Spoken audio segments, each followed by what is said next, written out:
So in this video, I'm gonna tell you some things that you should never, ever do after a breakup. I know you're heartbroken right now. I know she has shattered your heart into pieces. I know you might even be emotional. However, if you do any of these things, you're just gonna make your situation that much more worse, because a breakup, even though it's an emotional time frame, it should be really a period of self-reflection and also growth. So never do these things I'm gonna discuss in this video. And if you are doing these things, or if you ever have done these things, then you know you are in fact making a huge mistake. So the first thing is that you never want to text her and ask her why. You never want to plead. You never want to, try to get any sort of closure. The first reason is because this just makes you look weak. Whenever a breakup has happened, be it you broken up with her, or definitely if she breaks up with you, you have to almost like have the energy of being okay with it. It is what it is. Not, oh my God, like, why? What did I do? Trying to get answers out of her.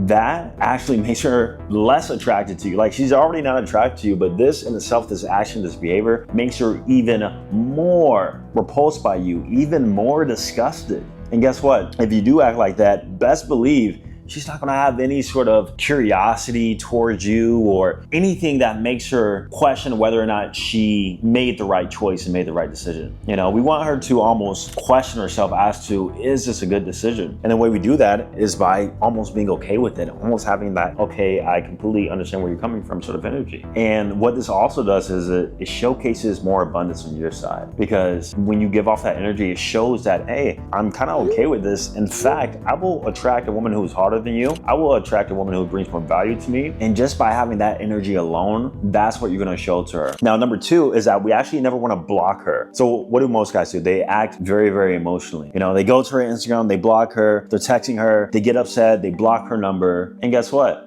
This shows that you are once again upset. You have to come off indifferent. In any situation and case that I've been in, I've never blocked a woman. I've only ever blocked a woman if she overtly disrespects me in a very, very bad way. But in terms of a breakup or wanting to part ways, I'm not gonna block you. In fact, I want you to see my stuff. I want you to, have the ability to reach out to me. I want you to be able to see my IG stories. I want you to be able to stalk me if you so want to. I think blocking women comes out of an emotional decision, and it more so makes you look weak. Now, if she blocks you, let her, but we're not gonna block her. It's not happening. Once again, this behavior is really just positioning ourselves in the indifferent mode, showing that we actually don't care. Because you're in such an emotional time frame, a lot of guys do something called self-sabotage. They dive into vices, drugs, self-destructive behavior, and overall, they end up being in a position in which they're actually worse. Their health starts deteriorating, their physical fitness starts deteriorating, and overall, just everything else in their life. You can see it. They go into work and they have a bad attitude.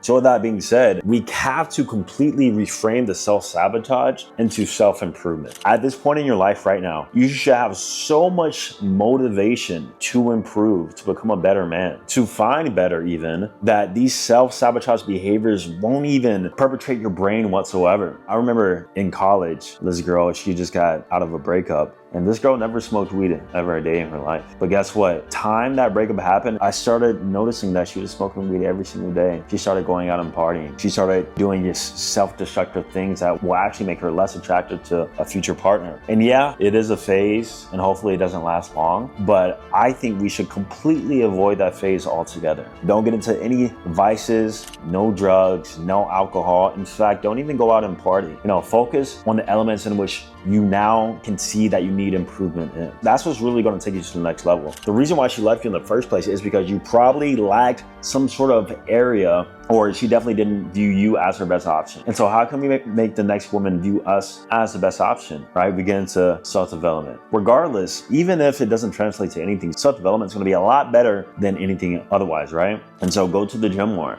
spend an extra 30 minutes, extra hour. Maybe take some time to read some self-development or some books. Figure out ways in which you can improve your life instead of sabotaging and destroying your life. Now, I'll tell a funny story, right? I've met women on the same same day that they've broken up with their boyfriend. They come over to my place, they smashed me, we had a good time, and then in the pillow talk era, as I'm talking to her a little bit, she ends up telling me, yeah, I just broke up with my boyfriend today. And so I'm like, you just got on Tinder, Hinge, Bumble, whatever, the same day, probably even before she broke up with him, if we're being real, end up meeting a guy, coming over to my place and letting me smash you. Now that's what women do, right? They catch more bodies when they break up. But as a guy, most of you guys will have sort of the intent to go out there on dating apps, to download every dating app platform, put yourself up there in like a sub-average or subpar sort of way. And I actually want you to avoid that, at least for a little while. Don't get on dating apps. Don't go out to clubs and bars. Take the time to self-improve, as I mentioned, but also don't see any other woman just yet. Now, I do have a controversial opinion. That is, I believe seeing other women helps the breakup process. You heal faster, especially if they're hotter, but you shouldn't do that immediately. And the reason is because you're going to end up putting yourself out there in a way in which you're not going to get the results that you likely want. And then you're going to get frustrated. You're going to delete the apps.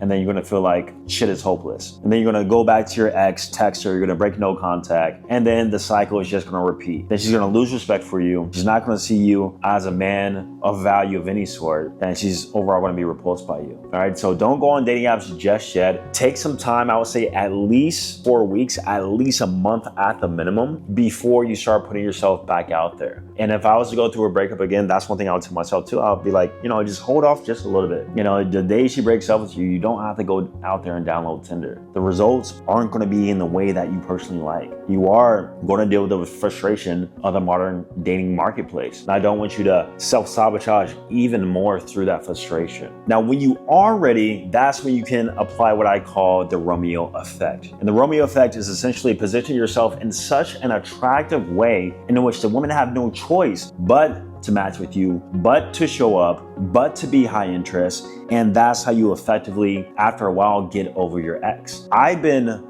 building the Romeo effect for the past few years. We've worked with divorced guys, we work with plenty of men who out of relationships, and almost always, I love seeing how their face lights up whenever they match with a woman who way surpasses their ex, or they actually start going out on dates and fully getting over her. And that is all built through what I call the Romeo effect. And actually, I built out an amazing presentation for you. Link will be down below, kind of explaining how this works. And if you are a guy who's going through a divorce or any breakup of any sort, if you follow these tips that I mentioned in this video, alongside with diving into the Romeo effect, seeing how that can work for you, I promise you your life is going to change. The dating landscape has changed. Most people are meeting through online. You right now, your positioning is bad. You have no Instagram presence. You got crappy pictures. Your ratios are off. You don't know how to effectively position yourself, and that's why you're frustrated. So with that being said, if you want her to actually show up on the date, actually text you back, actually have some degree of interest in you and not flake, then check out what I made for you down below with the Romeo effect. I'm gonna see you guys in the next one.